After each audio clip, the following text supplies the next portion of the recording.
में दोस्तों आज की इस वीडियो में हम न्यू वैकेंसी के बारे में बात करने वाले हैं जो कि वैकेंसी निकाली गई है रिज़र्व बैंक ऑफ इंडिया की ओर से। देखिए हम डिटेल वाइज टोटली डिस्कस करने वाले हैं कौन कौन लोग अप्लाई करने के लिए एलिजिबल हैं, सिलेक्शन प्रोसेस क्या है। इससे पहले मैं आपको बता दूं, अगर आप चैनल पर पहली बार विजिट कर रहे हैं तो आप मेरे चैनल को सब्सक्राइब ज़रूर कर लें ताकि आपको गवर्नमेंट जॉब से रिलेटेड पल पल की जानकारी आपको मिलती रहे। चलिए वीडियो शुरू करते हैं।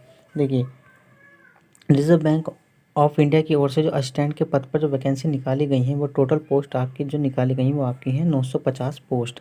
इसकी जो फॉर्म फिलअप करने की जो डेट है वो आपको मैं बता दूं, इसकी फॉर्म फिलअप करने की डेट है आपकी 17 फरवरी 2022 से 8 मार्च 2022 तक। और जो इसकी फ़ीस पेमेंट करने की भी डेट जो आपकी है वो 17 फरवरी 2022 से 8 मार्च 2022 तक ही आप फॉर्म फीस पे कर सकते हैं। चलिए अब आगे बात कर लेते हैं इसकी एज रिलेक्शन की। आपकी एज 20 साल से 28 साल के बीच होनी चाहिए। और जो SC ST तथा OBC के लिए जो आपको छूट मिलती है एज में वो आपको छूट दी जाएगी। जैसे कि SC के लिए जो आपकी छूट है वो 5 साल है, OBC के लिए भी आपकी 3 साल है। चलिए तो अब बात कर लेते हैं आपके देखिए सिलेक्शन प्रोसेस वगैरह। आप देखिए सिलेक्शन प्रोसेस में आपके 3 फेज़ में आपका सिलेक्शन प्रोसेस होगा। देखिए पहला फेज़ आपका प्री का एग्ज़ाम आपका प्री लिया जाएगा, उसके बाद आपका मेंस एग्ज़ाम होगा, फिर आपके बाद लैंग्वेज प्रोफेंसी का टेस्ट होगा। लैंग्वेज प्रोफेंसी क्या है? देखिए लैंग्वेज प्रोफेंसी आपकी आप जिस भी क्षेत्र में रहते हैं, जिस भी राज्य के हैं, आपको वहाँ की लोकल लैंग्वेज आनी बहुत ज़रूरी है। यही आपका लैंग्वेज प्रोफेंसी टेस्ट है। जैसे कि आप उत्तर प्रदेश में रहते हैं तो आपको हिंदी आनी ज़रूरी है। देखिए मैं आपको इसमें नोटिफिकेशन में भी साफ साफ दिया हुआ है। देखिए नोटिफिकेशन में आपका है, देखिए आपके अहमदाबाद से हैं तो आपको गुजराती आनी चाहिए, बेंगलुरु से है तो आपको कन्नड़ा आनी चाहिए, आपको भोपाल से हैं तो आपको हिंदी आनी चाहिए, चेन्नई से हैं तमिल आनी चाहिए, चंडीगढ़ से हैं तो आप पंजाबी या हिंदी आनी चाहिए।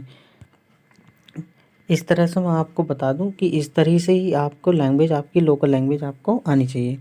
ऐसा नहीं है कि आप दूसरे स्टेट से नहीं डाल सकते। अगर आप गुजरात के हैं तो आप उत्तर प्रदेश में डाल सकते हैं बिल्कुल, लेकिन आपको हिंदी लैंग्वेज आनी चाहिए। चलिए अब उसके प्री एग्ज़ाम के बारे में बात कर लेते हैं। देखिए प्री एग्ज़ाम में आपके जो आएगा, प्री एग्ज़ाम के लिए आपको देखिए पहले आपके नंबर पाएगा इंग्लिश। 30 क्वेश्चन होंगे, 30 ही मार्क्स के होंगे, 20 मिनट आपको टाइमिंग दी जाएगी।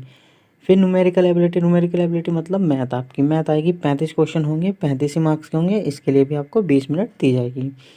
रीजनिंग आएगी, रीजनिंग आपकी 35 क्वेश्चन होंगे, 35 ही मार्क्स के होंगे, 20 मिनट आपको दी जाएगी। टोटल क्वेश्चन आपके 100 ही मार्क्स के होंगे और 60 मिनट आपको इसके लिए टोटल दी जाएंगी।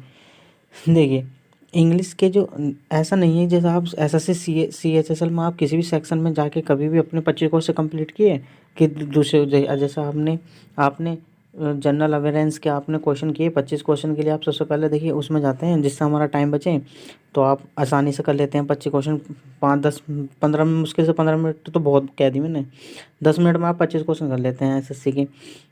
लेकिन इसमें नहीं है। देखिए इसमें ऐसा है कि आपको अगर इंग्लिश शुरू में अगर आपका सेक्शन इंग्लिश में आ गया तो आपको 30 क्वेश्चन पूरे उसमें करने ही होंगे। आपके पास कोई और ऑप्शन नहीं है, आपको 20 मिनट पूरी इंग्लिश में देनी मिलेगी। देखिए न्यूमेरिकल एप्टीट्यूड के देखिए इंग्लिश लैंग्वेज के बाद आपके जो क्वेश्चन आएंगे वो मैथ के आएंगे। मैथ के लिए भी आपको 20 मिनट दिए जाएंगे, अदरवाइज़ आप किसी और सेक्शन में नहीं जा सकते। आपको पूरे 20 मिनट उसी के हिसाब से करने होंगे। आपको 20 मिनट में 35 क्वेश्चन कंप्लीट करने होंगे। उसके बाद ही आपके लिए नेक्स्ट सेक्शन खोलेगा जाएगा। जैसे कि आपका रीजनिंग का, देखिए रीजनिंग आपकी 20 मैथ कंप्लीट करने के बाद आपको 20 क्वेश्चन 20 मिनट आपके रीजनिंग के दिए जाएंगे। जैसे कि आपको 35 क्वेश्चन मिलेंगे, 35 क्वेश्चन आपके कंप्लीट करने होंगे आपको 20 मिनट में रीजनिंग की। इस तरह आपके 100 क्वेश्चन आपको मिलेंगे, आपकी 60 मिनट कंप्लीट हो जाएगी। देखिए इसमें जो टोटल वैकेंसी नहीं है 950 टोटल पोस्ट, लेकिन इसमें जो कैंडिडेट सेलेक्ट किए जाएंगे वो आपके 10 गुना सेलेक्ट किए जाएंगे, मतलब आपके निकलेंगे 9500 कैंडिडेट। ये कैंडिडेट्स मेन एग्ज़ाम देने के लिए क्वालिफाई होंगे। अब मेन एग्ज़ाम में आपका क्या पूछा जाएगा वो आपका भी इसमें नोटिफिकेशन में दिया हुआ है। देखिए रीजनिंग आएगी 40 क्वेश्चन की 40 ही मार्क्स होंगे, इसके लिए आपको 30 मिनट दिए जाएंगे। ठीक, इंग्लिश लैंग्वेज आएगी, 40 ही क्वेश्चन होंगे, 40 ही मार्क्स के होंगे, 30 मिनट इसके लिए भी दी जाएगी आपके। इसके बाद आपका आएगा न्यूमेरिकल एबिलिटी मतलब मैथ, 40 क्वेश्चन होंगे, 40 ही मार्क्स के होंगे, 30 मिनट आपको इसमें भी दी जाएगी। इसमें देखिए आपका जनरल अवेयरेंस पूछ लिया जाता है। जनरल अवेयरेंस आपके 40 क्वेश्चन होंगे, 40 ही मार्क्स के होंगे और इसके लिए आपको 25, देखिए जनरल अवेयरेंस के लिए आपको सिर्फ पढ़ना है, टिक करना है, आता है तो ठीक, नहीं आता तो आप आगे निकल जाएंगे। ठीक है, इसके बाद आपको कंप्यूटर नॉलेज के भी 40 क्वेश्चन होंगे, 40 ही मार्क्स में। देखिए इसके लिए भी आपको 20 मिनट दी गई है, क्योंकि इसमें ऐसा कोई दिमाग तो लगाना नहीं कि आपको सॉल्व करना है मैथ की तरह क्वेश्चन, आपको नहीं, सीधा आपको क्वेश्चन पढ़ना है।